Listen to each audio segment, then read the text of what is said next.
People are lazy, people are busy, people are worried.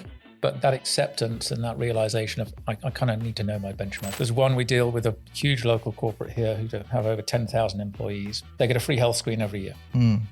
Only 30% of the people take that health screen. For free? For free, and only 30%. Hey, free, okay? You better go and take it, huh? It's free.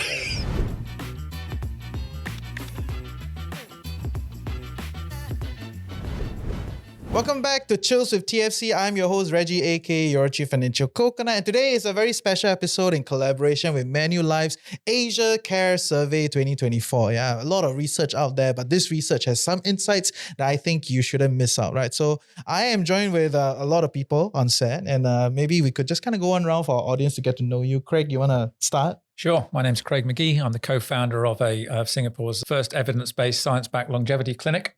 Wait, that's a lot of keywords meshed together. Okay. Tell me what's that? What's going on? Yeah. Well, this is a preventative healthcare clinic backed by one of the best scientists in the world. Singapore really took an interest in this space many years ago, realized that they could make a difference at a population level. So employed the best in the business and employed Professor Brian Kennedy and Professor Andrea Meyer at NUS. And Andrea has helped co-found a private clinic with us, making a difference in really understanding what people's biological age is versus their chronological age. So there's a big thematic in longevity, which is health span and lifespan. Trying to reduce that gap between the two would ensure people can live happier and healthier. Great. So we will have a lot more to discuss. We'll get back to you. That's a lot of stuff. And I'm joined with a good friend of mine. Correct. Josh in studio. For people that don't know you, yes, introduce yourself. Yes, I love finance as a topic. So I talk about investments, retirement, health, property. So on YouTube, you can find me as Josh Tan. So I run a couple of channels over there and love to share more with you guys on today's topic. Cool stuff. And we're joined with Mark. Yes, Mark Tchaikovsky. I'm the Chief Marketing Officer in Singapore, also the Chief Analytics Officer for Asia at Manulife. So happy to be here and discuss the topic and get into some interesting conversation. So what exactly do you do at Manulife? So one on the marketing space, actually, one of the important points that we do is insurance is basically a promise that we make to customers that will be there when they need us. So for us, from a marketing perspective, it's about how do we make people more aware of how these promises come to life and how they get access to these promises. But then also from sort of engagement perspective, how do we help make people comfortable that the decisions they've made are the right decisions, how to get more help when they need it, and sort of just be there for them perpetually as they're a customer of ours. So at a very high level, that's sort of what my job is on the back end, which is all the analytics stuff. It's really trying to make sense of things which don't make sense. So how can we use data to make better decisions, generate more efficiencies, be there for customers at the right time with the right proposition, for example. Yeah, many different patterns on the analytics side, but a lot of fun and games. Yeah, interesting. Insurance is a promise. That's the tagline, huh? So we will hold you by that promise, right? So that's that. And yes, big part of this survey, there are a lot of findings within this survey. Of course, you can go to the link and figure it out, read the whole thing. But today we are very specific. We're one thing that it's core to our audience, which is retirement. And there's one thing that seems to be competing with retirement, and that's medical inflation, right? So medical inflation, what we found is about 9.5%.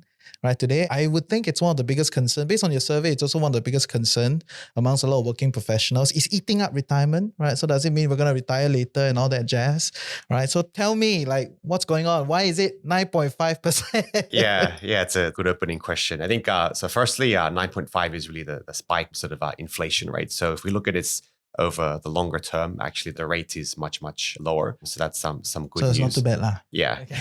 But I think what's important is to understand the why and what's the direction of future sort of rates of inflation as well. So if we take a step back and look at the macroeconomic view of Singapore, we know that Singapore is one of the fastest aging populations in the world. So with age, we know comes more care, more incidents of critical illnesses, more deaths and things like that, which are unfortunate situations that customers have to sort of go through. So with the increased rates of those, then we see the progress in medical technologies as well. So the different types of treatments you can get access to also bring into it new technologies, which will also cost more. So that's one other factor of inflation. Then we also have the people involved in the industry as well. So the industry is growing, their wages are increasing as well. So that also compounds over time. So net, you'll see that the inflation rates will sort of start to progressively increase over time. I think the Singapore government's been doing some fantastic things to sort of help make sure it doesn't get out of control. And they do start to become a lot more proactive in terms of helping people become healthier. They're trying to mitigate some of this. But sort of that's one of the key things which has come out of the survey thus far. Okay, fair. So I think from that point of view, actually, what you pointed out are some major forces that are at play. Of course, there was a recent whole we'll have a special bonus for people that join the healthcare sector, right? And that kind of primes into the cost. But I'm quite interested in this new technology thing, what is going on. Maybe it's in your space. So you're causing our healthcare to be more expensive. Well, I wouldn't say that. What are these new things? What's out there? Why I think COVID taught us that, medical issues can be solved quite quickly with cash. So I think, as Mark was saying, there's an aging population here. I think the stats are that 5 years ago, 1 in 7 people were over 65. I think in 5 years' time, 1 in 4 people will be over 65. So that naturally brings a huge amount of chronic disease if nothing is done about it in the first place. So, prevention and early testing, and that testing is available now. And some of the things that Mark was talking about, some of those tests are able to be done and detect problems and avert some of those problems in later life. So getting access to that testing is important. People knowing that testing is available is important. So it's a marketing exercise. And people's just general awareness of or motivation to get tested. Because if you get tested, then you'll know your baseline. So these are not the basic tests, right? They can be the basic biomarkers. Well, they can be the basic tests. Things. There's corporations here. We're dealing with local and multinational corporates. There's one we deal with, a huge local corporate here who have over 10,000 employees. They get a free health screen every year. Only 30% of the people take that health screen. For free? For free, and only 30%. Hey, it's free, okay? You better go and take it, huh? It's free. So people are lazy, people are busy, people are worried. But that acceptance and that realization of, I kind of need to know my benchmark. And you start aging sort of when you're 20 years old. So, we've all been 20 to 30 and invincible and not had these tests done. But the earlier, the better. Actually, I can add on a bit to that breakthrough technology in medicine costs. Because I've seen some recent article about Singapore's government importing a new machine that can treat cancer differently, localize that treatment. And that machine itself costs more than 10 million or something like that.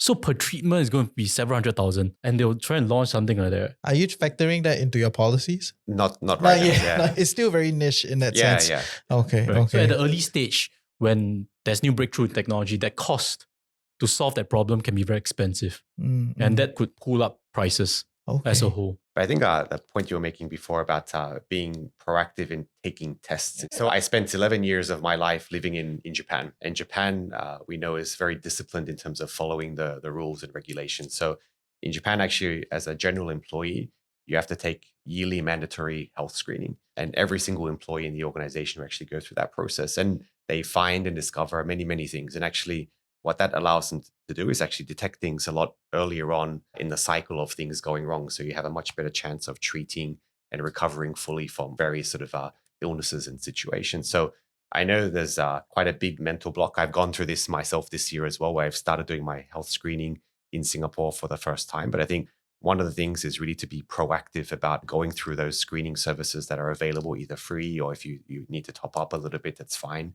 Even some of those emerging ones as well will give you a lot more information to form your baseline and be able to then start taking actions to live a healthier life. Can you tell me a little bit about the mental block? How did you go through? Well, I had to experience some unfortunate situations for me to realize that actually it's important to go and get screened and tested. So even working in the space of insurance, I didn't really look after myself too much. I had to wait until I saw some quite sad situations around me for me to realize that actually I need to step up and I need to just go to the clinic and get tested. And doing it for the first time, actually, I realized it's not so difficult and it's not so painful. Yeah. So, and when you get the results, when you're generally okay, great. I can continue with my current behavior. But if something goes wrong, I know we can start to address it quite early on. So yeah, I would encourage everyone to do it yearly. And I think the healthcare system, there was a conference we went to recently, the CEO of the NUHS stood up and said, preventative healthcare versus reactive sick care. So across OECD nations, the percentage of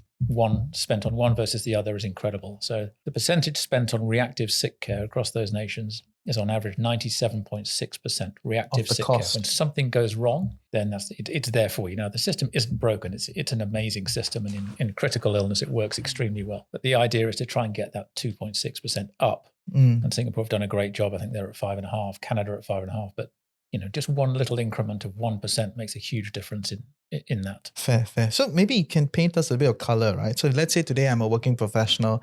I'm a little bit more active with, going for these tests. How would that kind of affect quality of life in that sense, right? Like if let's say I detect something, how does it affect my, let's say, probability of survival and all those kind of stuff? Yeah. You're almost force-fed this kind of information now, whether it be podcast or whether it be Netflix series. There's so many podcasts talking about it. You got to kind of without tripping over a book on gut health or mindfulness, and so you can learn about this. Do those things work? Gut health, mindfulness, microbiome. Somehow there's always a new thing every year. Of course. So are those things actually scientifically increasingly so? accurate? Absolutely. Okay. Absolutely. Okay. So we only use validated tests. Now the wellness space is clearly a growing phenomenon. The longevity is a buzzword, and everyone's claiming the longevity space, and everyone says, there really isn't any evidence in some of the wellness techniques, but this is a medical issue, so we treat it as that. It's not a consumer product. You don't listen to the latest YouTube clip or marketing demo and say, right, I need some of that. We get people walking in with trays full of supplements, saying, I'm taking all this stuff. I don't even know if it's doing me any good anymore, and more importantly, if it's doing me any harm. Can you just reset me? Because you can go down this rabbit hole without advice, and that is the danger nowadays. So unless you get personalized tested and you know what's right for you, otherwise you can waste money on all sorts of different things. In supplements is largely an unregulated business. Yes, definitely. So I hear you guys on those front, right? Essentially, this is the reality, and it's a good news that it's 9.5% is an anomaly, but there's a general trending of this inflationary pressure going up. Should it be challenged on 9.5%? Because would it encompass both the government and the private sector in terms of healthcare costs? Okay. Because I guess the basis of that survey was in general, and maybe it was skewed towards typical market segment, which could suggest if you want to cut costs lower, or MOH reading might be way lower than 9.5. Yeah. Is that a fair statement? Yeah, that's very fair. Okay. So if we're looking at the public side of the medical infrastructure, right? Like what are we looking at then from a percentage standpoint, Like what can our audience find comfort in? Well, I think I chanced upon like 3%, slightly above the usual one. There's going to be inflation. I think we can all expect that. Yeah. But maybe it isn't as scary as 9.5 if you can wait. The usual complaint about government sector is it's low, not cutting edge. But if you can wait and stuff, that inflation in that space might not be as scary. And I think maybe one other perspective to take in is there's the cost of medical services and treatment, but there's also the cost once you've experienced a traumatic event, once you've had cancer or critical illness. So for example, if you've had a stroke and you've come back home, you have to refit your home with different types of devices and things like that for you to live an easier life. So I think we sometimes overemphasize on what is the cost to get treated, but the treatment is actually a lot more broader when you take a really big step back, because your quality of life is often impacted quite significantly as well. And that's sort of a whole nother ball game to sort of start to think about and get into. And that's where I think some of the pieces around financial planning, insurance, wealth planning sort of start to come into the picture a little bit as well. And I think that forms the basis of discussion of like, what is the strategy around this then, right? Because I think although 9.5 could be an anomaly, but the general consensus on the streets is that it's just getting very expensive. Medical costs is getting very expensive. Rehabilitation is getting expensive. We do what we can, right? Try to be healthier and all that jazz. But the reality is you kind of have to combat this thing. And the base thought is that, okay, then maybe we invest some money in the markets, but the markets will be like 7-9% after fees at best. So fundamentally, it's still a run away from medical inflation. It's still going to kind of like eat you up, right? So other than that, like what are the other ways about this? I think 7-9%, we're going to get a lot of hate comments in the sections below. Because 7-9%, you have to be in equities or anything with volatility. Yes. I think we should quantify that also. But to a point, Reggie, 7-9%, if you worry about it versus medical inflation, I think maybe we don't think about the problem like that. You invest it properly, according to your risk appetite, whether you can get 7-9%, that's one thing. Don't worry about, pegging it to medical inflation specifically. Okay. Because again, there are many segments of medical treatment that can go for, and your way of investing should suit your investment style, and how you seek treatment should be based on your budget. So if your budget allows, then you go for the best treatment. If your budget does not allow, then be smart in seeking simpler alternatives. Okay, fair. So I think you just killed the question in one line, right? So let's say we don't peg. Okay, investment is investment. Medical cost is medical cost. We don't peg. Then fundamentally, it's all about the insurance products, right? Insurance product and budget, expectation of medical treatment, maybe expectation. So can you give us some color? Like, how would you think about this? Budgeting and insurance, Okay, so in terms of treatment-wise, if you go to a private setting, then yes, you will see a lot of follow-up that costs a lot of money. But if you go to a government setting, again, the prices will be very different. And in Singapore, we have a lot of government initiative segments of market like Merdeka Care and that kind of thing, Pioneer Card, whereby I've heard elderly, they just pay a couple of dollars just to get their regular checkups for cholesterol, high blood pressure, the chronic illnesses. So versus a private clinic where each trip is $100. Pioneer, you can get it at almost free already. So again, based on budget in that sense. So I guess if someone hearing is Singaporean, then they may have family members who are in the older segment. Usually the complaint is about the service, the pace of it rather than the absolute cost. But the elderly also nothing to do. They can take their time and go for all this checkup, right? But it's, I think the government services are quite good in my view. Correct, right. Oh, then maybe we can use like some examples like cataract. It's quite a common situation. So if you go to private setting, they can do it for you the next day. Yeah. But then the cost will be different. But in terms of expectations, if you can afford, then you can get it treated faster with better certainty of recovery and stuff. They have a lot of subsidies as a Singaporean listening in. I think the message is there's always a way to get care and get treatment. So that's something which I think everyone should be rest assured. But really, it's about optionality, and that's where your budget and affordability starts to come into the picture. And that will just dictate in what type of hospitals you go to, how fast you get your treatment, what types of treatments are available to you. So I think that's sort of a quick summary. And I think it's the experience of this whole thing is also puts people off. Yeah. There's a stigma attached to going to get a health screen because it's not an experiential type or an enjoyable exercise. Hey, welcome to the Financial Coconut Podcast Network. I'm your host, Reggie, aka your Chief Financial Coconut. And if you're loving what we're creating here, like, share, subscribe, share with your loved ones, comment in the comment section below. And yeah, we'll see you for great content on Chills with TFC.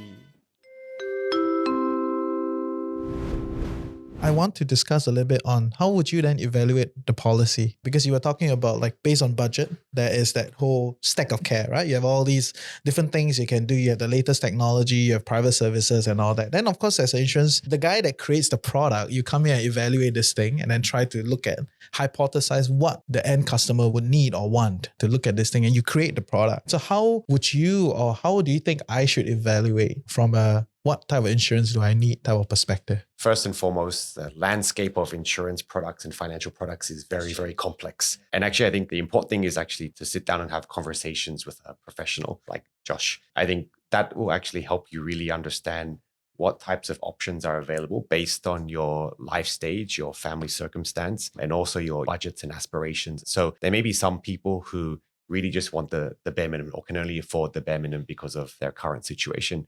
Others who want to make sure that if something does happen, that they have access to more significant lump sum values of cash or sort of steady stream payments of their income to help cover for any recovery period or to be able to hand down payments to family members to support them. So really it is an individual sort of based conversation, and it sort of does get unpacked over a period of time in terms of what types of insurance products should we look at. But if I take a step back, I think there's been a recent study done by the Life Insurance Association of Singapore, which has really helped us identify that there is quite a significant protection gap in the market. So I think at the moment, if we say we need to spend $100 on paying for some treatment or some type of protection or coverage, still there's a shortfall of around $74 for what people are missing out on. So it generally means that... What does that mean, $74? It means there's a shortfall that you're going to have to dip into your own savings or your own investments and things like that to cover for the protection needs which the industry believes you should have. So that's sort of quite a significant gap in the Singapore population, which means the conversation around insurance as a tool or broader wealth management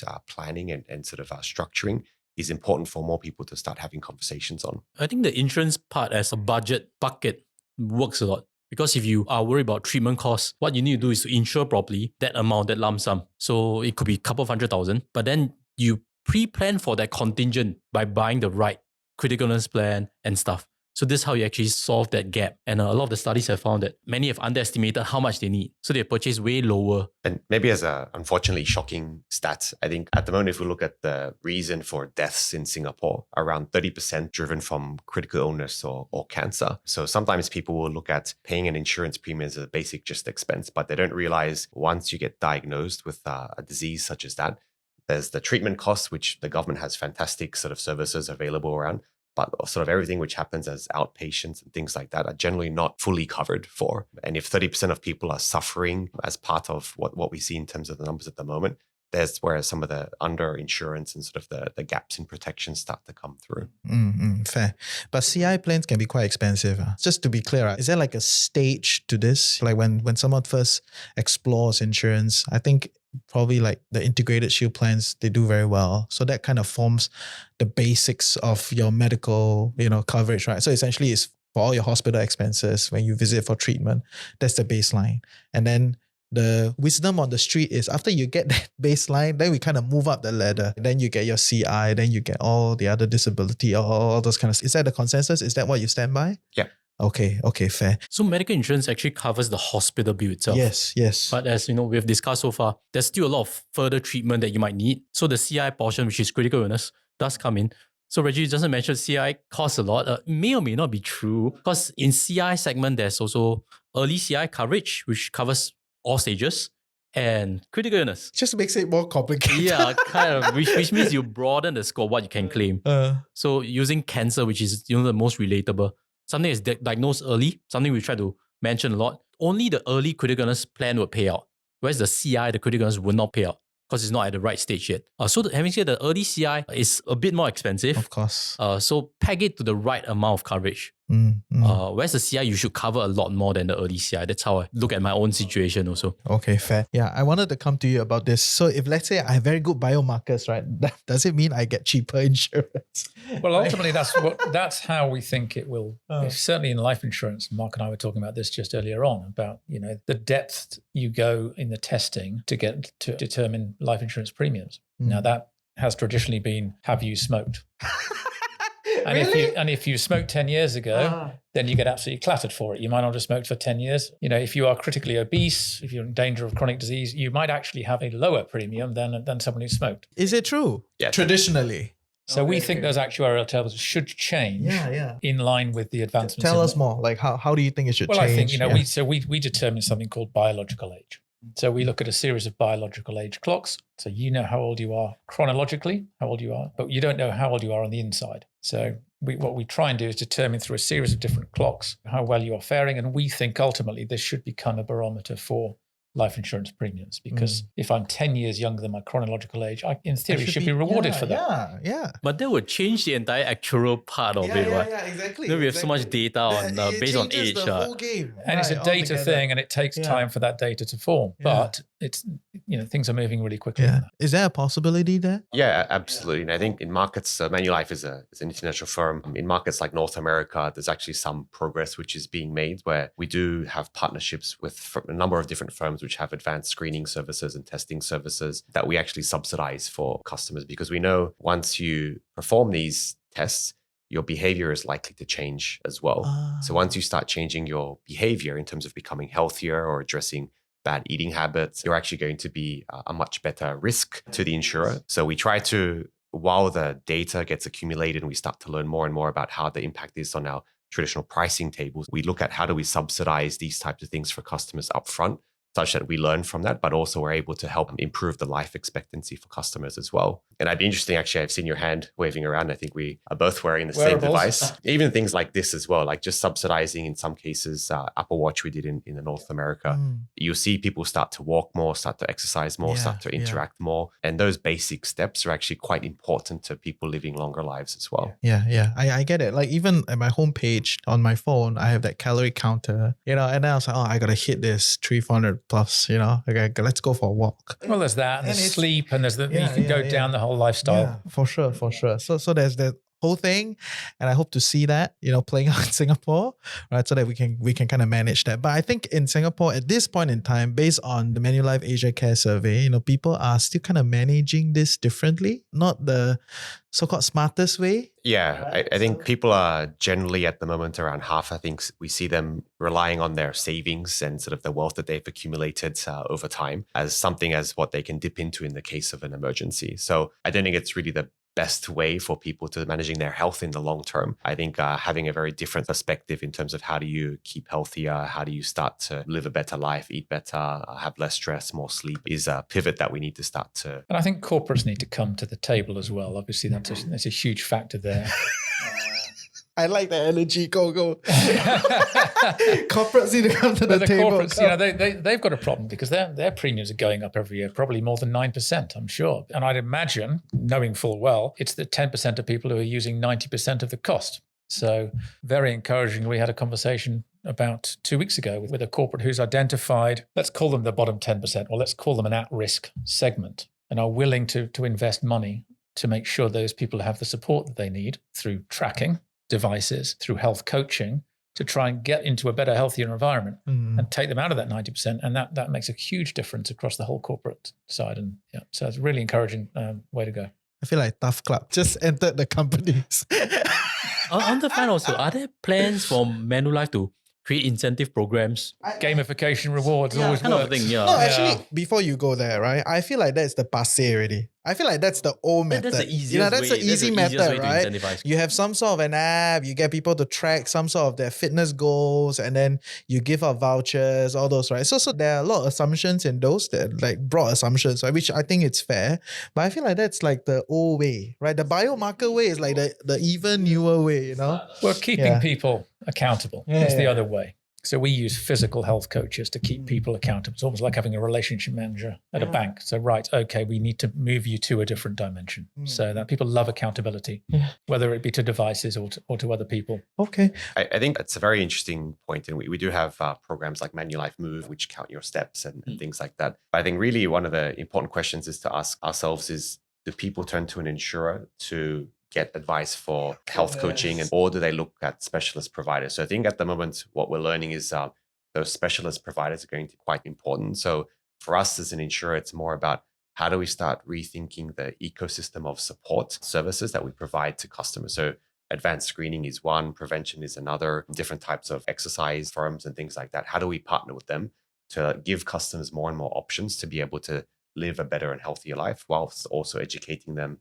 and advising them on how to sort of do that as well. So I think that space is evolving quite significantly. So I think the appetite people, especially post-COVID, is like, actually health is really important. And it's very individual as well. So one thing I learned is I can say, hey, I'm not too worried about my health, but actually Josh may be extremely worried and I cannot have a debate about it because it's your own personal health that you're worried about. So knowing that, how do you just provide a lot more optionality and encouragement for people to start to? But I guess the key question is, are you taking the steps to get a small discount on your insurance premium, or are you taking the steps to live longer? I think people really need to start reframing instead of that perspective, because in the end, it should be about quality of life. It should be about living longer. And I remember some stats I was looking at as well. The average life expectancy in Singapore is also increasing quite a bit as well. So I think in the year 2000, I think 74 was the average life expectancy age. Right now, it's getting up to about 83, 84 or so.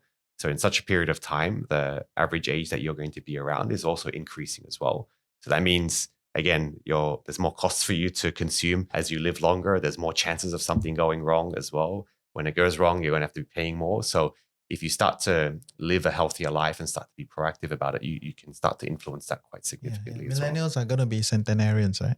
There's an NUS Care report, right? So that is interesting. But yeah, I like that, right? So I don't want the $20 NTUC voucher. I want the biomarkers to influence my premiums. I think that has a very big incentive on the individual to become healthier. And from an insurer standpoint, I think that de-risks the policy and the story of those biomarkers as well. I'm going to credit, there's a guy at a professor at NUH, Dean Ho. I'm going to credit him with a brilliant phrase. He says, your health is a story, not a snapshot. And when you go to get a health screen, that is just a snapshot every time, unless you are actually charting it in an Excel spreadsheet or somehow else. When you can see these biomarkers, on this current trend, in 2 years' time, I'm going to be classified as a diabetic. So let's try and get ahead of that and start charting things and make it look very nice in bright colors and big letters where there's the story. Here's how it ends. What can you do ahead of that? So I think it's a great phrase. Fair. Okay, good. I think we had a lot of good discussion, right? So I think the story is don't be afraid of the inflation, that it is what it is. I think there are some government policies that are trying to dampen it in a different way, right? That means expanding that public availability. And also at the same time, I think there is a movement in trying to, if you are actually healthier, your premiums can be adjusted down the road, not now. So I think that's the whole shift. In closing, is there any other first principles when it comes to like financial planning and all that jazz that you want to just share with the audience? I think one of the great assets which have been published recently is the basic financial planning guidelines. I think that really gives people a good grounding in terms of, if I'm going to have a conversation with somebody, here is what at least the government will state in terms of what should some of the basic coverages be, what type of ratios and things like that should I have. So it gives you some frame of reference and some confidence to have conversations against. And again, it's one component in your broader scheme of financial planning. But I would say don't underestimate the impact of living a healthy life. So again, getting those biomarkers, more information, starting to take action on those is actually going to be very, very meaningful in the long run. So all the information and studies are emerging at the moment. Some are already proven, but I think that's definitely going to be a space for us to focus on and watch. Do get familiar with the different insurance coverages because they cover different things. Actually, the usual misconception someone will have is, hey, I already have so much of insurance, but they don't realize there are different classifications of insurance. There's disability insurance, there's healthcare insurance, there's critical illness insurance. They all cover a different severity, a different claiming condition. And they're all in place to fit certain gaps. So there are things to be aware of. Don't be put off just, I bought something already. Hey, don't keep up to date on what you should refresh your total insurance portfolio with. I think it's something to also share with the audience. Yeah, fair. And I think we kind of need to move past that, like, buy insurance or not, but actually kind of go into that, like, what are you actually covering? I think that technical aspect is so under discussed, right? Under what situation, what happens and all that jazz. But that would be like a whole series on its own, right? Different vertical. What is this trying to solve? What is the claiming condition? Blah, blah, blah. I think it's so important, but I rarely see it being openly discussed. So that is another series, right? Yeah. Okay. Yeah. In closing, any last things you want to add? Not really. I mean, as we to round it off, really, don't be afraid of your baseline. Get your baseline. Don't fear it. Don't put it off forever. And then, use tools around it to do something about it. Largely, insurance covers a lot of these types of tests you can do, and be educated. There's lots of great resources out there now, and there are other places to go and get these great tests, and it will make a meaningful difference to not only your health, but also your premium. Great. Cool stuff. Thank you. Thank you. And with that, I think that's the end of today's episode. Very happy to get all these people in to share their thoughts. If you have any questions, put in the comment section. If not, you should check out Manulife's Asia Care Survey 2024. We'll also put the link in the description below. I think there are a lot of other insights. And stay tuned for the other episode that we're doing. And with that, that's all. Take care. Bye.